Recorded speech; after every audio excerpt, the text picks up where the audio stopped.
आशा और आशंकार पटामुंडाई राजनगर निर्वाचन मंडली 9 विधायक प्रार्थी भाग्य ईवीएम भितर 1/6/2024 आज केन्द्रापड़ा जिलार चतुर्थ पर्याय भोट ग्रहण शेष होईछि। राजनगर निर्वाचन मंडली 9 जन विधायक प्रार्थी मैदान को ओह्लाई सेमानक भाग्य आज ईवीएम मेसीन भितर जनता गच्छित रखिछन्ति। विशेषकर प्रतिद्वंदिता मध्य बीजेडी बीजेपी कांग्रेस और स्वाधीन प्रार्थी जीवन कुमार राउत राय शंकर भाई मध्य देखा देछि। राजनगर निर्वाचन मंडली राजनगर ब्लॉक मोट 29 पंचायत रे 152 बूथ थिबा बेले पटामुंडाई ब्लॉक पौरांचल सहित 19 पंचायत रे 135 बूथ रही। चलित निर्वाचन में 2,62,181 जन भोटर मत सब्यस्त करेंगे। सेमानक मध्यरु 1,36,250 जन पुरुष 1,25,923 जन महिला और 8 जन तृतीय लिंग भोटर अछंती। एई भोटदाता मध्यरु 7,265 जन प्रथम थर पाई मतदान सब्यस्त होइतिले। एमानक व्यतीत 85 वर्ष ऊर्ध्व 4,224 मतदाता रहिथिबा बेले 2,013 जन भिन्नक्षम मतदाता थिले। एसबु बूथ को श्रृंखलित भाव सबु प्रकार व्यवस्था पुलिंग अफिसर मानक पहुंचाइबा प्रशासन पक्षरु व्यापक सुविधा करा जायथिला एवं किछि समय अंतर रे सेक्टर ऑफिसर और थाना पुलिस ऑफिसर पुलिंग पार्टी सुविधा असुविधा सुरक्षा बुझाबुझी करथिले। आज सकाळ 7टा सबु बूथ रे श्रृंखलित भाव मतदाता माने मतदान करथिले। आसंता 4 तारिख दिन फलाफल प्रकाश पाइब। केन्द्रापड़ारू समीर कुमार प्रधान रिपोर्ट मसीहा न्यूज। एई अवसर रे कौन कहउचंती भोटर माने आसंतु सुनिबा। आपण मसीहा न्यूज रो यूट्यूब चैनल को सब्सक्राइब कलेनी कि जदि करि नाहंती एबे करनियंतु। एहा सह मसीहा न्यूज रो फेसबुक और ट्विटर पेज को लाइक और फॉलो करंतु। ता सह मसीहा न्यूज रो ऐप आसी गलानी निज मोबाइल रो प्ले स्टोर रु डाउनलोड करनियंतु। जय जगन्नाथ। निर्वाचन तो शांति श्रृंखला चली भोटर माने सब उत्साह भोट आसी भी दौरान भोटर माने जो गणपर्व निजर अधिकार सब्यस्त भी खुशी आसी से जहाँ देखिए आमको ये भल लगे। कौन कौन समस्या रही है पोल रास्ता पानीय जल ये सब व्यवस्था रही। शिक्षा अंतर्भुक्त आम बूथ जोटा पाड़पाटना यहाँ आम आदर्श बुथ रे परिगणित। मीडिया भाई मानक नमस्कार करते खरार आसवर भोट भी बहुत सुखल चलती किसी असुविधा नहीं। कौन कौन अनुरोध आम गाँ ब्राह्मणी नदी गोटे सेतु निहाती दरकार बहुत वर्ष है बहुत आम ये करें सरकार गुहारी कर ब्राह्मण नदी गोटे सेतु दरकार गाँव में जीवन गाँ रास्ता फास्ता ये सब समस्या अच्छी से नजर कर सब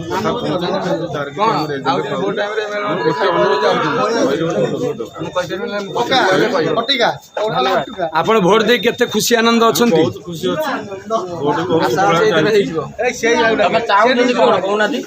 निहाती गोटे ब्राह्मण नदी आगे पोलटा निहाती एंड कर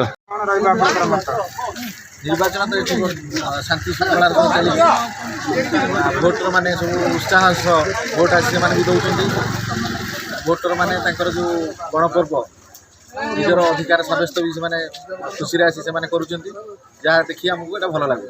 कौन कौन समस्या रही है पोल रास्ता पानीय जल ये सब व्यवस्था रही। शिक्षा अंतर्भुक्त आम बूथ जोटा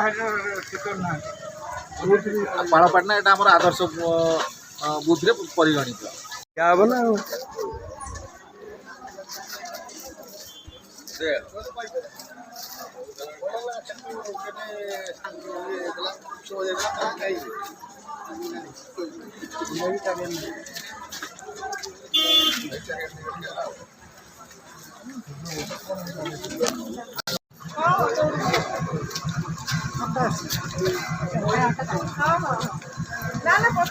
ଆପଣ ଆଜି ସଂସଦୀୟ କ୍ଷେତ୍ର ନିର୍ବାଚନ ସାମିଲ ହୋଇଛନ୍ତି, କେତେ ଖୁସି ଆନନ୍ଦ ଅଛନ୍ତି?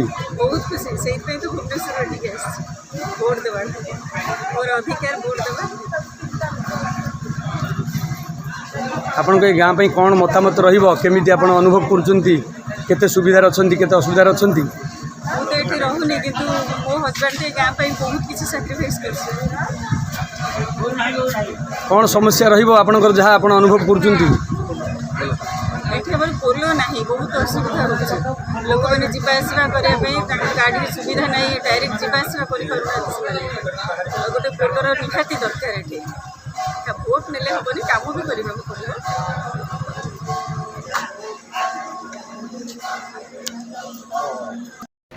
ମୋ ନାଁ ଅଜୟ କୁମାର ରାଉତ, ଘର ରାଜପୁର, ଗ୍ରାମ ପଞ୍ଚାୟତ ମଧ୍ୟ ରାଜପୁର।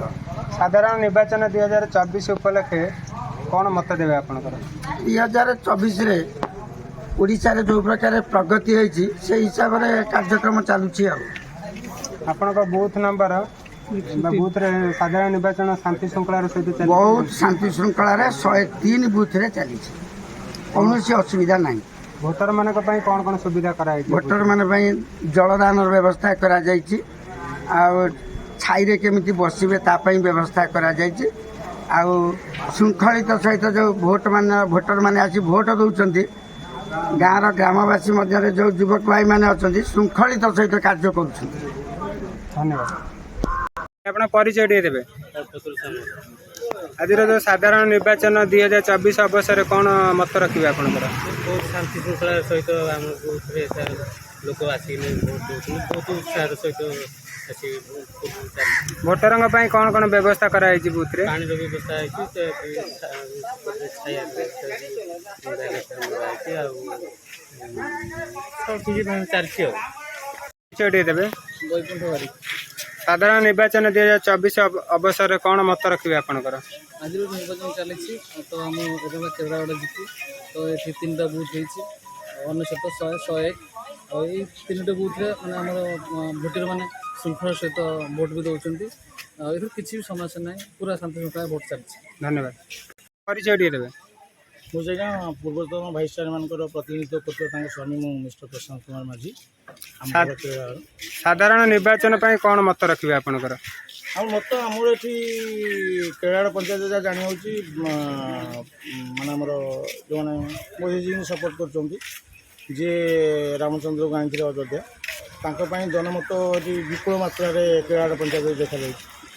ଆଉ ଆମେ ବି ସେଥିରେ ଆମେ ବିପୁଳ ମାତ୍ରାରେ ସହଯୋଗ କରିଛୁ ରାମଚନ୍ଦ୍ରଙ୍କ ପାଇଁ। ଆମେ ସମସ୍ତେ ଖୁସି ଅଛୁ କେବଳ ମୋଦିଜୀଙ୍କ ପାଇଁ। ମୁଁ ଦଳଗତ ନେଇ କିଛି କହୁନି, ଯେହେତୁ ଭାରତର ପ୍ରଧାନମନ୍ତ୍ରୀ, ଭାରତରେ ସମସ୍ତେ ରହୁଛନ୍ତି, ଭାରତରେ ସମସ୍ତେ ଏଠି ଆମର ତାଙ୍କ ଜୀବନଯାପନ ଯେହେତୁ ଗୁଜାର କରୁଛନ୍ତି, ମୁଁ ଗୋଟେ ଭାରତୀୟ ହିସାବରେ କହୁଛି ଆମେ ସମସ୍ତେ ମାନେ କୌଣସି ରାଜନୈତିକ ପରିଚୟରେ ନୁହଁ, କିନ୍ତୁ ମୋଦିଜୀଙ୍କର ଯେହେତୁ ଯେଉଁ ବାହାଦୁରତା ରହିଛି, ଯେଉଁ ସୁନାମ ରହିଛି, ତାଙ୍କୁ ଆମେ ସପୋର୍ଟ କରୁଛୁ। ଆଜ୍ଞା ଧନ୍ୟବାଦ। ସାଧାରଣ ନିର୍ବାଚନ ପାଇଁ କ'ଣ ମତ ରଖିବେ ଆପଣଙ୍କର? ଆଜ୍ଞା, ସେଇଦିନ କୁରୁକ୍ଷେତ୍ର ପ୍ରାଙ୍ଗଣରେ ସଖା ଅର୍ଜୁନ ହିଁ କହିଥିଲେ, live on this that centered in me, I will save you all these things. ଏ ଅର୍ଜୁନ ଯିଏ ଧର୍ମ ପକ୍ଷରେ ଅଛି, ସେ ନିଶ୍ଚିନ୍ତ ଜିତିବ, ବୁଝିପାରିଲେ?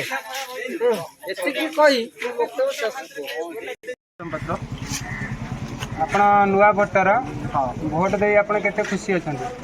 ଖୁସି ତ ବହୁତ ଅଛି, ଯେହେତୁ ଆମେ ଉଚିତ ପ୍ରାର୍ଥୀ ବାଛିବା, ଉଚିତ ପ୍ରାର୍ଥୀ ବାଛିକି ଆମେ ଚୟନ କରିବା, ଯେହେତୁ ଆମ ନିର୍ବାଚନ କେମିତି ଡେଭଲପ୍, ଆମ ପଞ୍ଚାୟତ ବା ଆମ ଦେଶର ଓଡ଼ିଶାର କେମିତି ଡେଭଲପମେଣ୍ଟ ହେବ, ସେଥିଲାଗି ଆମେ କିଛି ଭଲ ଲୋକକୁ ଆଗକୁ ଆଣିବେ।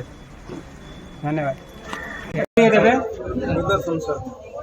ସାଧାରଣ ନିର୍ବାଚନ 2024 ଅବସରରେ ଆପଣଙ୍କର ମତ କ'ଣ? କ'ଣ ଅସୁବିଧା ରହୁଛି, ମୌଳିକ ଅସୁବିଧା ଆପଣଙ୍କ ଗାଁରେ? ଆମର ନିହାତି ପୋଲ ଦରକାର, ବେଶୀ ଅସୁବିଧା। ପୋଲ ନାହିଁ ଆପଣଙ୍କ ଗାଁକୁ, ଯିବା ଆସିବାରେ ଅସୁବିଧା ହେଉଛି। ଆଉ କ'ଣ ମୁଖ୍ୟ ସମସ୍ୟା ରହୁଛି ଗାଁରେ? ସମସ୍ୟା ତ ରାସ୍ତାଘାଟରେ ଯାହା ହେଇଛି ନହେଲେ ହେବ ଭଲ ତ ମେନ୍ ଜିନିଷ ଦରକାର ଭଲ ନାହିଁ, ଟ୍ୟୁବଲ୍ ନାହିଁ, ଲାଇଟ୍ ନାହିଁ। ସେମିତି ଦେଖିବାକୁ ଗଲେ ତ ସବୁ ଅସୁବିଧା ରହିଛି। ମୁଖ୍ୟ ସମସ୍ୟା ପୋଲ ରହୁଛି। ଧନ୍ୟବାଦ। ଏଣ୍ଡ କର। ପୋଲ ତା ସହିତ ବି ରାସ୍ତାର ବହୁତ ଅସୁବିଧା ଆମେ ହେଉଛି। ଏପଟରେ ଆମେ କୌଣସି ମେଡ଼ିକାଲକୁ ଯିବାକୁ ହେଲେ ଆମକୁ ମାଳିପୁରରୁ ଆଉ ସେପଟରେ ସିଙ୍ଗିରି ଘାଟ ପରି ଧରିବାକୁ ପଡ଼ୁଛି ବସ୍। ଆଉ ପୋଲ ପାଇଁ ଆମର ବି ବହୁତ ଜରୁରୀ। ପୋଲ 2013 ମସିହାରେ ସାଙ୍କସନ୍ ହେଇଥିଲା, ପଇସା ବି ସରିଯାଇଥିଲା ସାଙ୍କସନ୍। ସେଇଟା କ'ଣ ପାଇଁ ବନ୍ଦ ହେଇଗଲା ସେଇଟା ବି ଆମେ ଜାଣିପାରୁନୁ। ଆଉ ସେଇଟା ତ ଆମର ପ୍ରଥମ ମୁଦ୍ଦା। ଦ୍ୱିତୀୟ ମୁଦ୍ଦା ହେଲା ଆମର ରାସ୍ତାଟା ଜରୁରୀ। ଆଉ ଆମର ତ ଏଠି ଆଜି ଭୋଟ୍ ଭଲ ଶୃଙ୍ଖଳାରେ ଚାଲିଛି। ମିଡ଼ିଆ ଭାଇମାନଙ୍କୁ ବହୁତ ଧନ୍ୟବାଦ। ଏଠି ଆଉ କିଛି ସକ୍ରିୟ ନାଗରିକ ଅଛନ୍ତି, ତାଙ୍କୁ ମଧ୍ୟ ପଚାରି ବୁଝିବା। ଆଜି ଏଇ ଗଣତନ୍ତ୍ରର ନିଷ୍ପତ୍ତି ଯାହା ରହିଛି ତାଙ୍କର ମତାମତ କ'ଣ ରହୁଛି?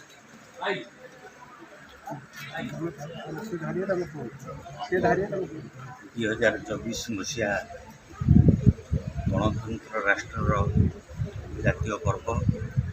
ମାନେ ଏଥିରେ ସମସ୍ତେ ଯୋଗ ଦେବା ପାଇଁ ବହୁତ ଆନନ୍ଦିତ ଏବଂ ଆମର ଏଇ 200 ନମ୍ବର ଭୋଟ୍ ବାଳପାଟଣାରେ ଅତି ଶାନ୍ତି ଶୃଙ୍ଖଳା ମଧ୍ୟରେ ଭୋଟ୍ ଚାଲିଛି ଏବଂ ଶୃଙ୍ଖଳିତ ଭାବରେ ନିଜର ଆତ୍ମସମ୍ମାନ ଦେଇ ସମସ୍ତେ ସେମାନଙ୍କର ଭୋଟ୍ ଦେଉଛନ୍ତି। ସେଥିରେ କୌଣସି ବାଧାବିଘ୍ନ ନାହିଁ।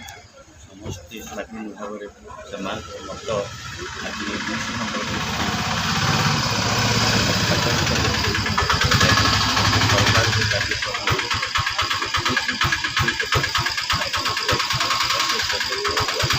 ଆଉ ଜଣେ ସକ୍ରିୟ ନାଗରିକ ମଧ୍ୟ ତାଙ୍କର ପଚାରି ବୁଝିବା। କ'ଣ ରହିବ ଆପଣଙ୍କ ମତାମତ? ଆମର ସରକାର ମନ୍ତବ୍ୟ ହେଲା ମୋର କହିବାର କଥା, ଆମର ଯେତିକି ଭୋଟ୍ ସୁରକ୍ଷିତ ଅବସ୍ଥାରେ ଚାଲିଛି, କୌଣସି ଗଣ୍ଡଗୋଳ ନାହିଁ, କୌଣସି ଅସୁବିଧା ନାହିଁ। କିନ୍ତୁ ଆମକୁ ଗୋଟେ ଭଲ ପରିବାର ଅଛି।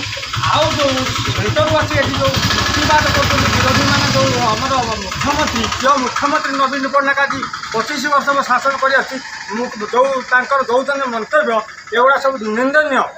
କିନ୍ତୁ ତାର ଓଡ଼ିଶାବାସୀ ଜବାବ ଦେଇଛନ୍ତି ଆଉ ଦେବେ, ଭଲସେ ଦେବେ। ବାସ୍। ମିଡ଼ିଆ ଭାଇମାନଙ୍କୁ ମୁଁ ନମସ୍କାର କରୁଛି ଏତେ ଖରାରେ ଆସିଥିବାରୁ। ଆମର ଏଠି ଭୋଟ୍ ବି ବହୁତ ଶୃଙ୍ଖଳାରେ ଚାଲିଛି, କିଛି ଅସୁବିଧା ନାହିଁ। କ'ଣ ଅନୁରୋଧ, ଆମ ଗାଁ ବ୍ରାହ୍ମଣୀ ନଦୀରେ ଗୋଟେ ସେତୁ ନିହାତି ଦରକାର। ବହୁତ ବର୍ଷ ହେଲାଣି, ସେଥିପାଇଁ ବହୁତ ଆମେ ଇଏ କରୁଛୁ କିନ୍ତୁ ହେଇପାରୁନି।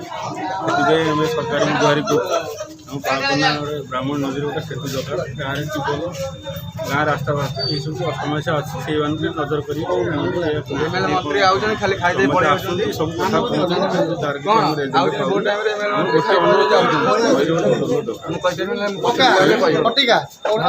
ଆପଣ ଭୋଟ ଦେଇ କେତେ ଖୁସି ଆନନ୍ଦ ଅଛନ୍ତି? ବହୁତ ଖୁସି ଅଛି। ଭୋଟ ବି ବହୁତ